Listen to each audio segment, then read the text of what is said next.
So the show I'm talking about today has officially become my show of the week. And hopefully at some point during this video, I can convince those of you who haven't seen it yet to give it a chance. I very much recommend this show. It's been a very entertaining and creepy experience so far. Yet it has me sat every Sunday evening. And yes, I'm talking about HBO's new drama horror series, Welcome to Derry. Welcome to Derry is an original series inspired and based off of Stephen King's 1986 novel It. The new TV series was written as a prequel to the films It and It Chapter 2. However, Welcome to Derry explores the early horrors of the town where these dark events occur every time it awakens, as well as the origins of Pennywise and its connection with Derry, this creepy town where terrible things happen sporadically and no one talks about it. But Welcome to Derry is an exceptional series, and two things have surprised me most about this show. One, the fact that I'm actually invested in the It story and lore, because honestly, the It story has never held my attention prior to the show. And since reboots and remakes are basically their own genre at this point, I really wasn't sure whether this was going to appeal to me at all. But Welcome to Derry has created a story that reintroduces the monster in such an effective way, especially through its connection to the town itself. And I think it's the drama element that I like the most. The show gives us a full cast of characters, each woven into the plot for their own reasons, and through each one we see a new angle, a different piece to the overall mystery. The style and storytelling is always a deciding factor for whether I'll stick with a series.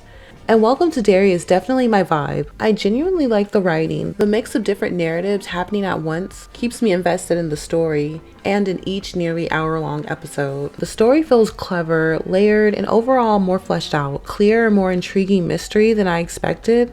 I can see the effort, and that's what keeps me invested. But the second and honestly the biggest surprise is that this show actually terrifies me. The horror is both created and performed well and genuinely unsettling. Those psychological, mind-trippy scenes when it starts preying on the kids, pulling them into these disturbing, disoriented realities, those are the worst. And they hit you with one of those moments not even 15 minutes into the pilot. It's such a strong and terrifying way to show the extent of its power. And that's just one example of how deeply its influences woven into the town of Derry. And side note, there will be spoilers. But seriously, if you're not too much of a scare bear and looking for a quality show, this is it. The setting and cinematography, along with the acting, are done so well. Most of the time these characters are on screen, they're going through something traumatic or horrifying. And the way these actors convey that emotion makes you feel the dread of what they're experiencing. It's impressive and super effective for a horror thriller. And that's why I love the drama element of the series. We actually get to sit with the characters, understand their stories, and follow their path. Until it ends. For good. Which as a fan makes me worry because I'm actually concerned about the majority of the characters. I have a feeling they're not gonna make it. I mean, this is a prequel after all, so it isn't going anywhere anytime soon. But what I do enjoy each week is learning more and more about Derry and why Pennywise is so locked into this specific town. But I really like how the show consistently breadcrumbs and hints in the background that things just aren't right. The show is actually so well executed in nearly every way, a truly quality show. But of course, you guys know me. What stood out to me most when it comes to Welcome to Derry, is the Black representation. I love seeing it, especially on a platform that has so much visibility. That is so important. In addition to the representation, the way Black characters are written, used, and seen interacting with Derry, an American town during both Jim Crow and civil rights, is very interesting. And that's what we'll be getting into today. Please like, comment, share, and subscribe. Hype me up, or whatever that new feature on YouTube is. Also, heads up, in case you're new here, in these videos I like to deep dive and overanalyze my representation in fictional stories while also connecting them to real world issues. That includes discussions of race and other social topics from my perspective. If any of that is not your cup of tea, bye. And for those of you who would like to participate in the discourse, please keep it cute in the comments. But thank you all for watching. I appreciate every click and view. So we have several Black characters who are a part of the central cast. Leroy is a family man and major in the U.S. Air Force who has mistakenly moved his family to Derry. He was stationed at the Derry Air Force Base and recruited for a secret operation to find a powerful weapon supposedly buried deep beneath the town. Leroy only just recently realized he moved his family in a cage with a monster, and now things are getting real bad. And the thing with Leroy is he has a lot of pride for his job. He's sworn his life to his country, but he's so naive, and it really might just cost him his family. Speaking of his job, Leroy was immediately confronted with deep-seated racism in the military. But since Leroy's character is shaped with pride and patriotism, we see him try to handle these racist interactions with integrity, maturity, and strength. But the longer he stays in Derry, the crazier and the worse it seems to be getting. But from our perspective, his optimism looks like naivety. And this character depiction serves as a good example of the real life relationship most Black Americans have with our country, how it can look to struggle with having love, loyalty, and pride towards what is an institution that'll weaponize your very existence, expecting you to serve, you to sacrifice, and be grateful while exposing you to danger and protecting every ism that threatens you. And the military is absolutely weaponizing Leroy. He was injured from a previous plane accident and suffered a brain injury, which completely removed his ability to fear. And that's why General Shaw recruited him. Another soldier being used and weaponized by General Shaw and the military is Private Dick Halloran. He is a soldier and a psychic with the ability to psychically track Pennywise, so naturally he's the military's tool. But the thing about the psychic trips that the actor also conveys so amazingly is that no way are they an easy thing for Halloran to do. They take a huge toll on his mental. He struggles every time, nearly dies a few times. And we're starting to see that his psychic powers are triggered by some kind of family trauma in a box. Side note, and then I'll get back on track, I promise, but this character, Dick Halloran, reminds me of another character from a book I'm currently reading. The book is titled The Reformatory by Tanana Reed. This story is also horror with a paranormal vibe. The Reformatory is set in Jim Crow South during the 1950s, so 10 years prior to the time period Welcome to Derry takes place in, and on the opposite side of the United States. Derry is in Maine, and the Reformatory takes place in Florida. The main character that reminds me of Halloran is a little boy named Robert, who was sent to a quote, school for boys as legal punishment for defending his sister from a white boy of this influential Southern family. The school for boys is known as the Reformatory, and everyone knows boys basically get sent there to die or disappear. And when Robert gets there, not only is it worse than the rumors, but he can also see ghosts. And let me tell you, this is a hard read. It's a good read, but it's a hard one. I've been reading this book since September, and it's taken me so long because of how horrified and depressed I get after every page. I mean, this is the kind of historical fiction that hits home, sort of what I'm seeing with Welcome to Derry. Also in the Reformatory, Robert's father had to leave the South to save his own life, so he's basically in Chicago, aka up north. He was known to be a part of the movement, and before it went sideways, it sounded like it was actually really effective. So naturally, he was ran out of town. And this is actually quite similar to the Hamlin family in Welcome to Derry, but we'll get into that in a minute. But yeah, that just came to mind with the last episode with him in the box. Anyways, so Halloran, sure, he gets a little pull in the military for being their tool, but in no way is it worth the mental torment and the setup with Pennywise that he is now in. They even use him to exploit another marginalized group, which is the Native American tribe located right outside of Derry, showing how marginalized groups are exploited and manipulated during pursuits of power and control. Charlotte moves to Derry with her family, her son Will and her husband Leroy. They decide to live off base, which ends up being a terrible first move. But Charlotte picks up on that immediately. Unlike her husband, she has great intuition and realizes very quickly that something about Derry is off. What's interesting to watch with Charlotte is seeing a character in a horror setting with such good judgment, clarity, and pragmatism get constantly gaslit by quite literally everyone. Similar to her husband, Charlotte sees and experiences the racism in Derry, but there is a difference in the way most of her interactions go, and they're often very vague and weird. They're cold, unfriendly, dismissive, or passive-aggressive. And given the time period, setting, and nature of the matter, you want to assume it's racism, but because it's not overt, you second guess yourself. And you know, that's a very real aspect of what racism can feel like. You know, one impression I always got, especially in grade school with the movies and the super watered down history lessons, is how people would often imply that racism was a problem only in the South.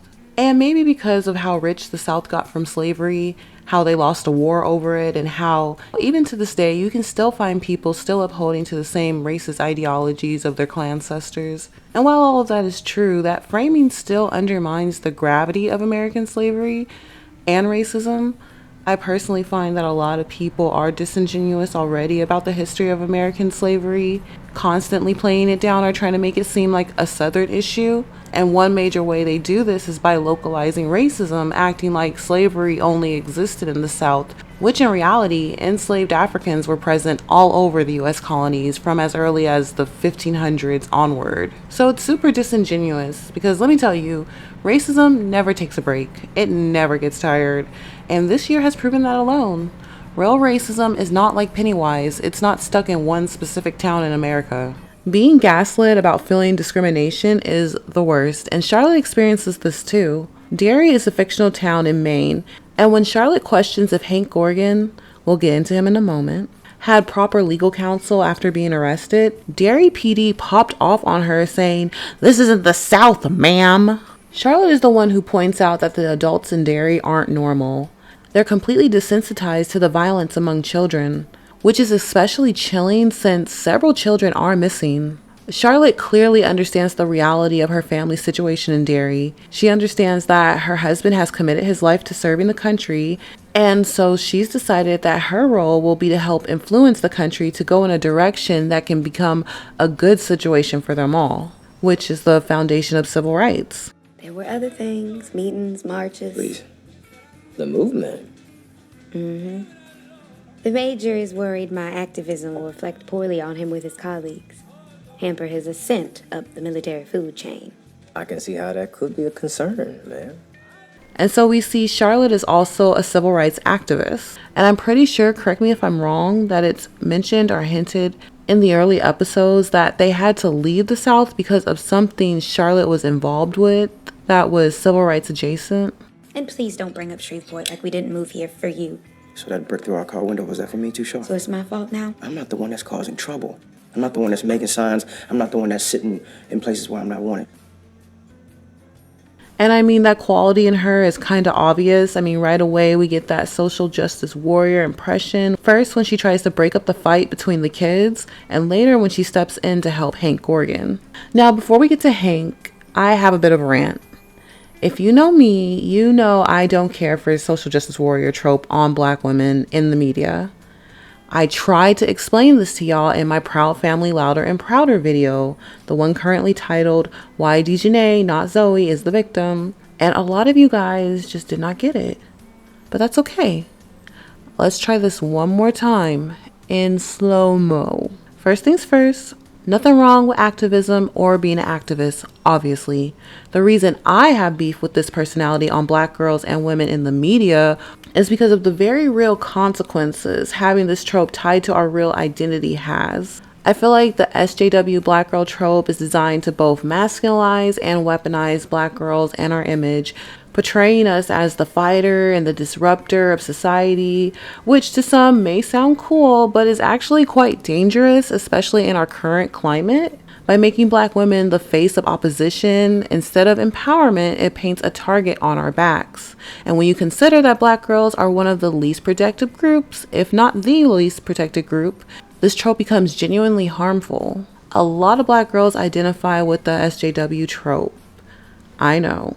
And I think it's because they feel seen, because any other time our image is usually ignored and erased until people need it to use it to fight their battles. That whole, if you're ever in danger, find a Black woman, that whole thing that went viral not too long ago, that's exactly where this comes from. But you know, I know Black women are aware of this. Since we are now resting, maybe you guys will understand me better this time around.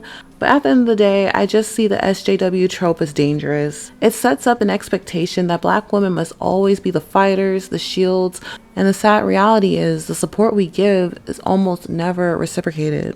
And you know, I'm aware that it may suck to hear that from a Black person because Black people have changed the world with civil rights, not just America. the world. Per usual, the influence is out of control. And there are so many derivatives that have came from the civil rights movement. And I am so proud to come from that legacy, don't get it twisted. And you know, we dive into the impacts of Black girl media representation on this channel all day long. If you want more breakdowns on how Black girl representation shows up in my favorite shows and video games, definitely check out that playlist. I'll link it in the description. But you know, Charlotte is one of my favorites, and I'm not totally offended with her in this trope. I haven't seen the entire series yet, and I want to see the extent of her role and how all this ties her into the story. And I really like that the actress who plays her is really pretty. It kind of balances out. Kinda. Anyways, Will is Charlotte and Leroy's son. He's smart, sweet, and sensitive. He reminds me so much of Tanjiro from Demon Slayer. He has a bit of a Hank Hill, Bobby Hill relationship with his dad, but there's love there. I am a little worried about their relationship. You can tell Pennywise is going into effect there, so we will see. Will is a part of the group of kids being terrorized by Pennywise. He wanted to help Ronnie because he's a good kid and he has a cute little crush on her, but now he knows it's real. Will is super smart. He's the kid who figured out Pennywise's intentions with fear. The mystery of Pennywise and now protecting Ronnie seem to be the central focus of Will's arc. And while instances of blatant racism aren't really shown with the kids as much, there is something I noticed with both Will and Ronnie. And that's how adults outside of their family home are always yelling at them or just showing such impatience with them. And you know, this was definitely my experience as a kid. And while that could just be Pennywise's influence over the town, it is something that you could notice being racially charged. So Hank Gorgon was treated as the catalyst of the story because what happened to him really set everything in motion. Hank was the projectionist at the movie theater where the horrific massacre occurred, where the 3 kids were eaten by Pennywise. Even though he wasn't there, he was falsely arrested and accused by the corrupt and racist Derry PD, who basically used him as a scapegoat because they were feeling the pressure for not naming a true culprit. But what makes this extra tragic is that Hank is a single father to his daughter Ronnie. His arrest was her biggest fear, and after he is arrested, we see her set out to solve the mystery of what happened to those kids to help her dad, which leads her right to Pennywise. So Charlotte, the activist, hears about Hank's story and instantly knows something isn't right, that good judgment. After some pushing with the police, she mates with Hank and finds out that he actually has an alibi that could grant him his freedom. And this is where I begin to side-eye Hank, because what do you mean you're in a relationship with a married white woman? And so he doesn't want to give out that information because he wants to protect his girlfriend, and there's a very strong chance that he will become strange fruit. And the strange fruit threat I get, but it seems also very equivalent to Shawshanks, does it not? And I don't understand. You have a chance to be with your daughter instead of leaving her out in the open along with your elderly mother, and you don't choose that option. And you know, I feel like this is also a very real mirror of reality because I know there are men like this in the community. And what's so frustrating about men like Hank is that they'll be completely aware of the risks and the threats and still make the choices that result in abandoning the people who need them, their family, for the risk. Hank knew Derry was racist and he knew that his child only had one parent. Why are you in this situation to begin with, Hank? To have Charlotte possibly risk her safety in an attempt to rescue this man who won't tell his alibi to protect his married mistress. Or technically, he's the mistress. And of course, after watching the big reveal from episode 6, I mean, wow, who could have saw that coming? All of us, really. So Hank is currently on the run, and the town of Derry, whom on any other day wouldn't bat an eye at kids getting jumped in the street, suddenly have all this enthusiasm to hunt down a black man. And from the very start, with his wrongful arrest, through Hank, we're shown another familiar pattern. This is the kind of reality that Black Americans can recognize instantly. Yeah, I'm not a fan of Hank, although what's happening to him is wrong. He also seemed a little too eager to pass on the responsibility of protecting Ronnie over to little Will. Like, this kid's like 8 years old. What are you doing, sir? It's just, in a way, it feels like he's choosing to abandon his daughter. And based on the last episode and how it ended with the Timu clan pulling up, he's about to set off another chain of events, and I'm worried for everyone involved, which is everyone. You know, another interesting real life issue this show highlights is just how unprotected the kids of Derry are. Pennywise targets children because they're the least protected group in the town. No one listens to them. No one believes their experiences or even considers their feelings. No one protects them or tries to put things in place to protect them. And when bad things happen in the town, no one considers how the kids are also struggling. Now, Charlotte is an exception because we can see her really trying to help and be there for Will. But often the kids express how they can't go to the adults for help or safety, and that's just sad. But I don't know, I think that's really true to reality and also very true to how it feels to be a part of a marginalized group. I feel for all the children, but I think I feel for Ronnie the most because I can clearly understand her fears and what's driving her to solve the mystery of Pennywise. It's her dad, her only parent. Her mother died giving birth to her, so I see why she has tunnel vision when it comes to saving Hank. The thing is, she's a kid, and so there's quite literally nothing she can do but make matters worse. I mean, it was Ronnie who let the kids in the theater, just trying to help them out when Pennywise attacked them. And when Lily, the sole survivor of the Pennywise attack, admits to being half honest with her confession to the police, because Lily's got her own things going on, Ronnie pushes her to tell the truth. And I understand Ronnie, but we also see that Lily is trying to protect herself, and it's truly frustrating because they're all just kids at the end of the day. It's sad to see so much stress and anxiety on this little girl, but I completely understand her. I'd be the same way. Thing is, her fear and anxiety that she has constantly throughout the series makes Ronnie an easy target for Pennywise. She's such a cute little girl, but as I edit this video in real time, it's so hard to find screen stills of Ronnie not looking stressed out, sad, or afraid. That's how palpable this girl's trauma is. And they know now that Pennywise preys on fear. I'm nervous. I feel like whatever happens to her dad is probably gonna seal her fate, which is so sad because it's not looking good for Hank. But Will is such a sweet kid. I love that he cares about her so much. I'm glad Ronnie got to see her dad, but as of me writing this video essay, I have only seen up to episode 6, so my anticipation is through the roof.